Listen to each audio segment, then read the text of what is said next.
Guys, so today I am going to be doing 10 things that are still hard for me in recovery.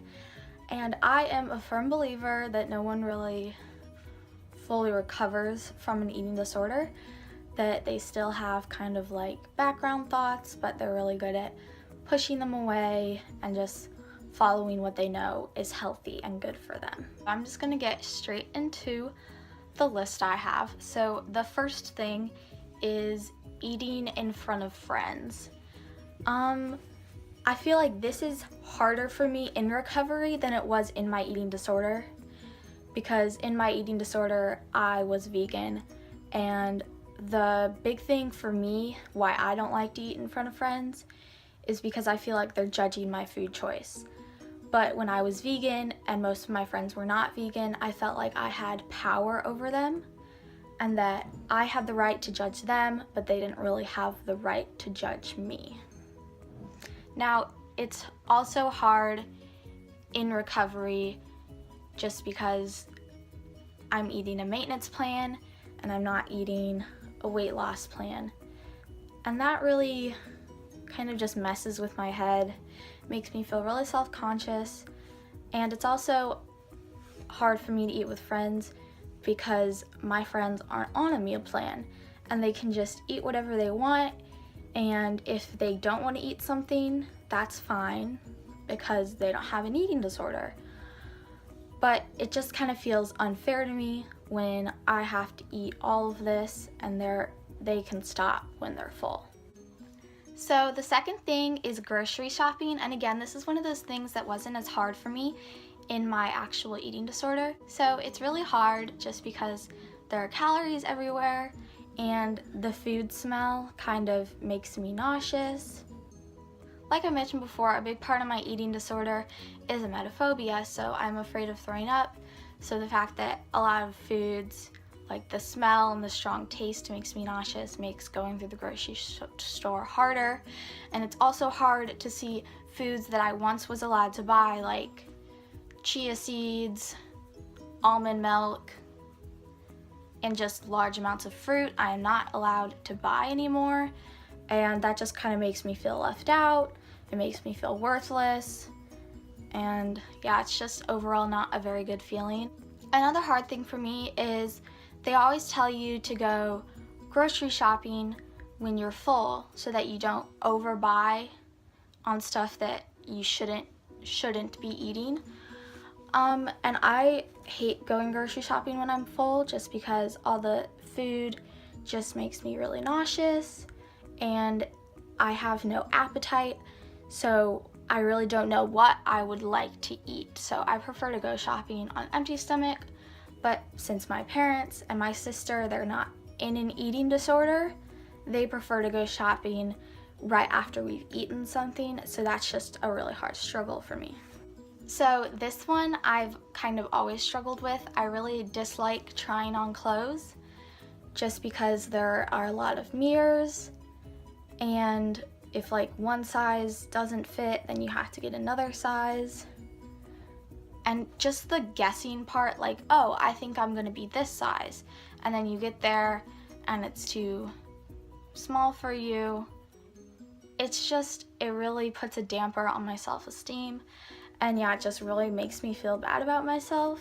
Another thing that's hard about trying on clothes is that through my eating disorder and my other mental illnesses, I have lost a lot of trust with my family.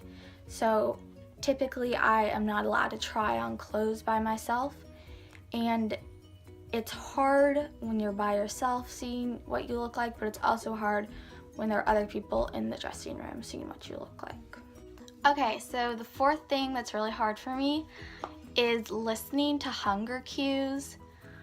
I would say in my eating disorder, I didn't listen to my hunger cues at all. So listening to hunger cues for me is hard just because I feel like if I'm hungry and I'm on this maintenance meal plan, I shouldn't have to eat anything else.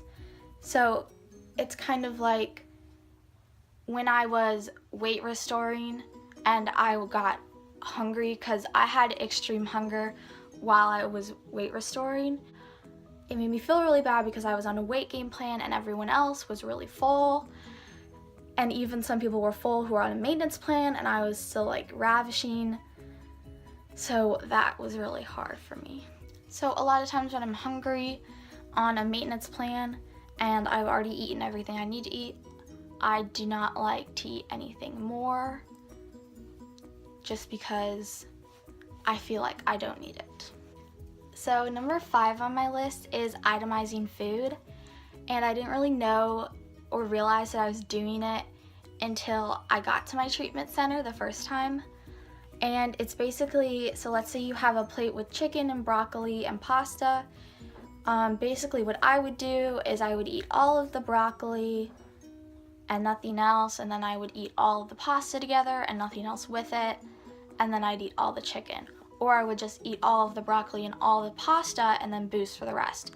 Now the reason I would do this is because I feel like in my head, if you eat all of the broccoli, it makes it look like you've eaten more than if you eat half the broccoli and half the pasta.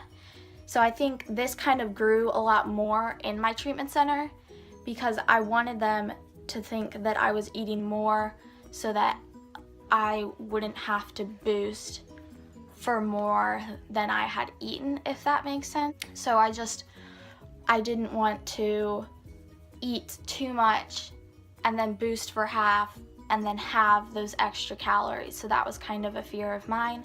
So I brought that habit, even though I'm not boosting very often, to my home, and it is very hard of a habit to break because I still itemize food. I still will usually eat all the vegetables first and then eat all of one part and then eat the next part.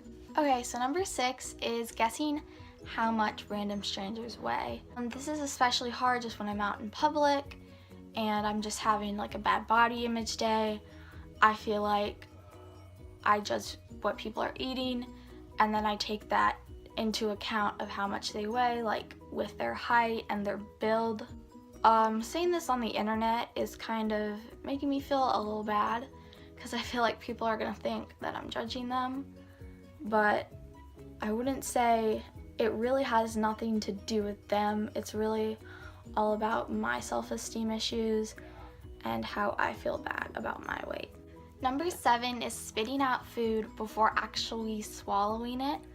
I have been doing this ritual since 3rd grade, which is really when my eating disorder started. So I've been doing it throughout my whole eating disorder and before my eating disorder turned into anorexia.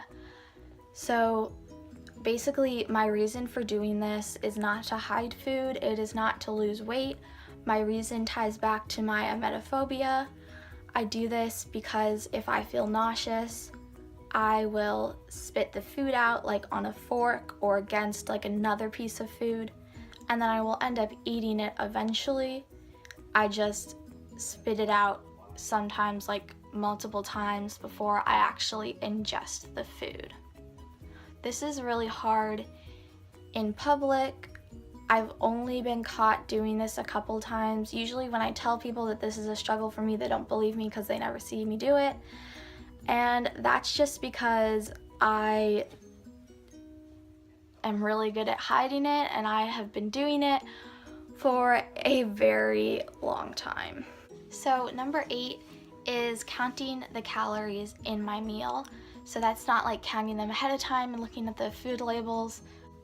So yeah, it will just be like how much of a portion is this, how many calories are in it, and stuff like that. I would say this isn't a huge struggle for me, but I definitely do still struggle it, especially when going out to restaurants. So number 9 is thinking about meals ahead of time, and I definitely do this all the time.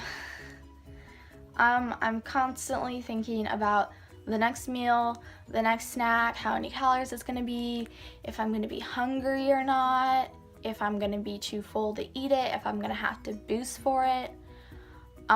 Especially at my treatment center, it would be the morning and we would be like Okay, let's look at dinner. Are we gonna boost for that? How much are we gonna boost for that? How many ounces of boost is that gonna be? And stuff like that. For me personally, at home, it's more of I'll be in bed at night and I will be thinking, oh, what am I gonna have for breakfast tomorrow? Is that gonna be enough calories? What time do I have to wake up to eat it so that I'm hungry for lunch? Stuff like that. Okay, so number 10 is not drinking water for fear that it will make me full.